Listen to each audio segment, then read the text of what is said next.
Hey everybody, Will here, and today we're going to be looking at your MX75 version 3 Smartboard. In this video series, we're going to be doing a quick getting started so you get to know your board. Then we're going to be doing an in-depth look at how to use the whiteboard app. We'll take a look at the screen mirroring option for you, and also doing some quick troubleshooting tips. So please make sure you check out those other videos. If you find today's video useful, please make sure you hit that like button.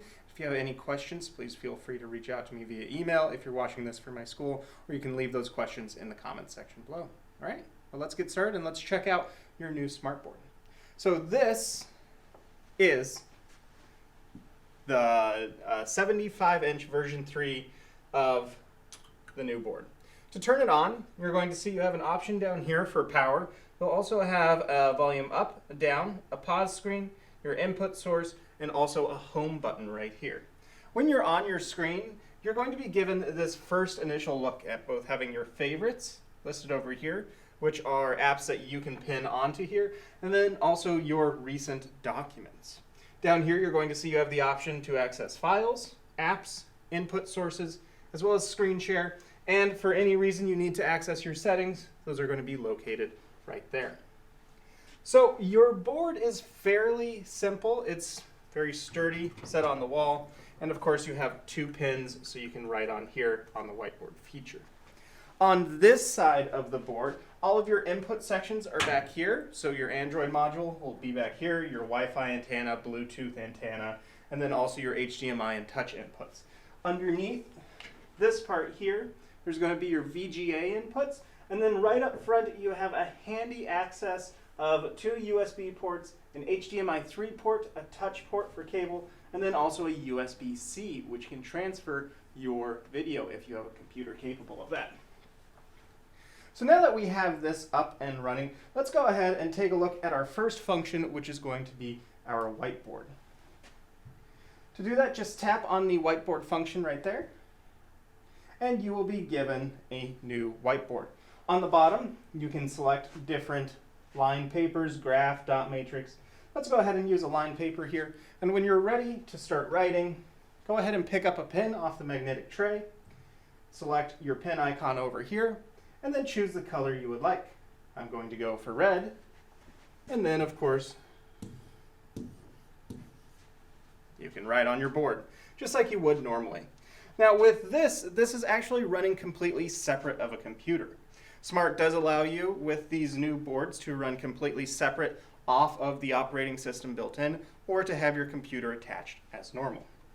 If you would like to zoom out, all you have to do, take your fingers and then pinch like that.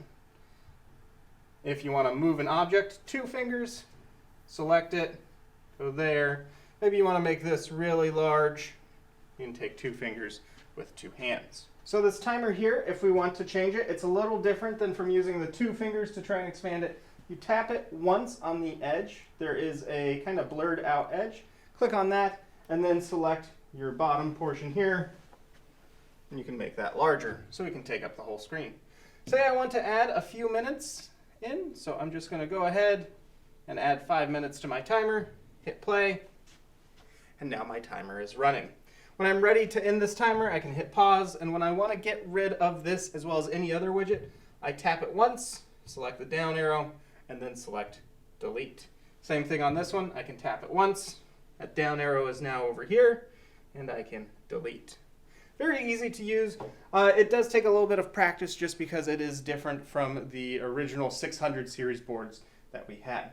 If you would like to add a new page, of course, click the plus button, and then you are given a whole bunch of options here from graphic organizers, manipulatives, and whiteboard. This is something that we will cover more in depth in the future video on the whiteboard app.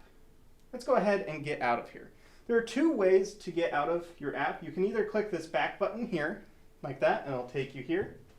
Or if we jump back into it, I can hit my home button right here. This will always get you home. Next, your Smartboard does have a built-in browser, which makes it handy for, say, you want to play YouTube. Maybe there's something you like to tap or play for your students while you have your computer and it's not hooked up. So very simply, I can go here. We're going to go for some royalty-free music right here.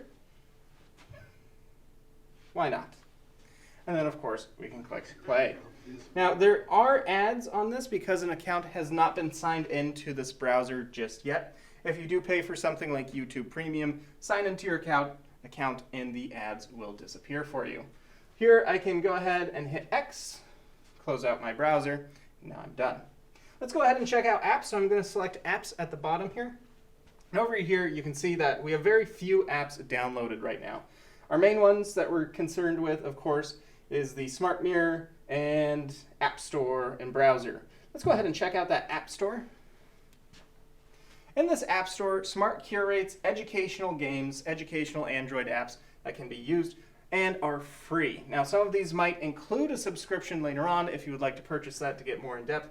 However, these ones, you don't have to worry about a student coming up, buying an app, spending a lot of money, because these are free. So let's go ahead and take a look. Maybe I want to do this Galaxy Math game for my second graders. So what I would do is I would click install, it would install in here, and then I would have the app available for use for those children. Let's go ahead and get back by hitting our back button, and you can see it pops us back out. Another great feature that we have here is if we go back on our home screen like this, and say I just want to leave a widget up here. Maybe I just want to have a timer on my home screen that's going to go over every other screen. I can select that here. I can select my clock here, and you can see it's going to place my clock dead center. To move that, again, tap once, and then you can move it where you would like. So over here in settings, if I click on that down arrow, I can go settings, and here I can hide seconds, I can reset the clock, I can pause the clock, or I can change what it looks like. Maybe I want both the clock and the digital clock there, just like that. When I'm ready to delete it, again, tap on the grayed out area on it, select the down arrow, click delete. This has been your getting started for your new Smartboard. It's a very intuitive device, but I do encourage you to get some hands-on experience with it before using it in your classroom. Please check out my next video on an in-depth look at the Whiteboard app, where we're going to be looking at more of those organizers, showing some more tips and tricks for writing on it, and just other fun stuff. If you did find today's video useful, please, again, make sure you hit that like button. And if you found it not useful, go ahead and really hit that dislike button twice. Helps me out a lot by doing that 2 times or 4 times or 6 times. It's up to you. You know, just go with an even number. Anyways, thanks for watching.